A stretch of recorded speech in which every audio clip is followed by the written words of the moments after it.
در این ماه شریف رمضان همین خیر یک مسخال هم که باشد خیر است.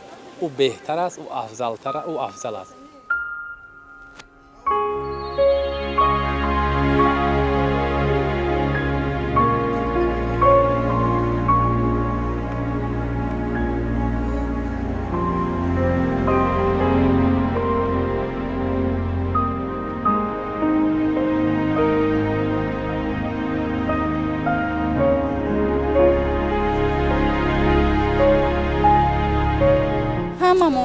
شرایط ما پست های کم بیزواتیم رحمت کلان خیبرهای میوردم تونم خیمی قم باشه خدا را شکر.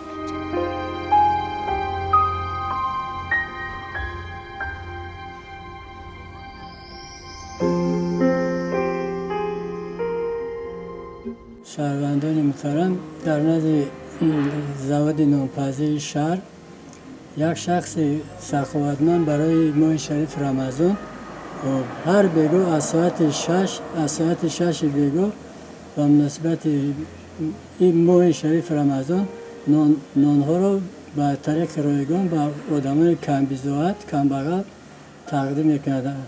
کسانی که از همین قبیل آدمان مرحمت هر بیگاه از ساعت 6 بیگاه به نزد زواد نانپذیر رقم 2 حاضر شوند و نان خود گرفته به خانه خود روند.